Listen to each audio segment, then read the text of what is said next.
નમસ્કાર કલમ યુદ્ધ સમાચારની સાથે હું છું આપની સાથે પાયલ બામભણિયા। તો જોઈએ આજના મહત્વના સમાચારમાં। છોટાઉદેપુર જિલ્લાના જેતપુર પાવી તાલુકાના ઝાપ સજવા પ્રાથમિક શાળામાં ભણતા બાળકોની શિષ્યવૃત્તિ ના મળતા વાલીઓએ કર્યો હોબાળો। છોટાઉદેપુર જિલ્લાના જેતપુર પાવી તાલુકાના ઝાપ ગામે સરકારી સ્કૂલમાં ભણતા કેટલાક બાળકોની શિષ્યવૃત્તિ ના મળતા ગામના સરપંચ તેમજ બાળકોના વાલીઓ સહિત હોબાળો મચાવ્યો હતો।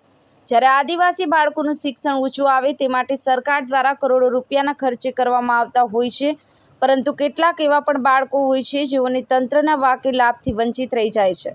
જ્યારે કેટલીકવાર વાલીઓની અજ્ઞાનતાના કારણે બનતો હોય છે। જેતપુર પાવી તાલુકાના ઝાપ ગામે અંતરિયાળ વિસ્તારમાં આવેલ છે।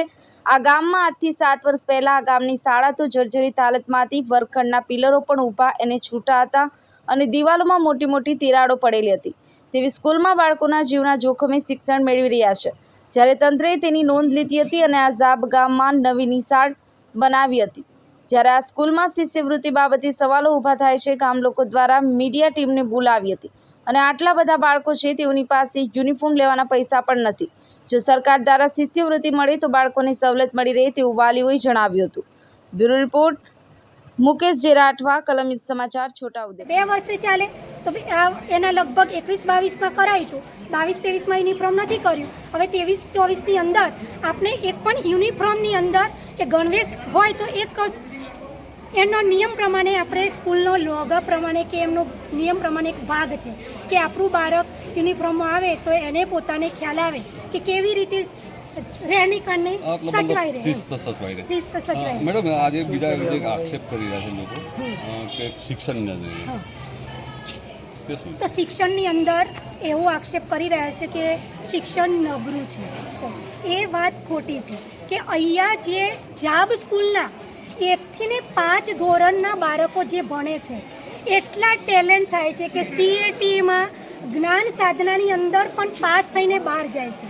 પણ જ્યારે 5મું ધોરણ આવે છે ત્યારે એમને કેવું કે અમે અહીંયા બંધાયેલા છે કે સ્કૂલ તરફના ટાઈમ સુધી બંધાયેલા, પછી એના તરફ પછી અમે બંધાયેલા નથી કે ઘેર જઈએ તો એ વાલીનો થોડો પ્રશ્ન થાય કે અમારા બાળક પછી ઘેર આવ્યા પછી રખડી ખાય તો અમને 5મા ધોરણ પછી અમારા મોડેલ સ્કૂલ કે હોસ્ટેલ એવામાં જાય છે। તો અને બાજુની આજુબાજુના 6 ધોરણ પછી 5મું ધોરણ પછી પાસ કરીને આવે। ખાસ ઇશ્યુ ઉભો થયો છે શિષ્યવૃત્તિનો। કેટલા બાળકોને શિષ્યવૃત્તિ નહીં મળતી?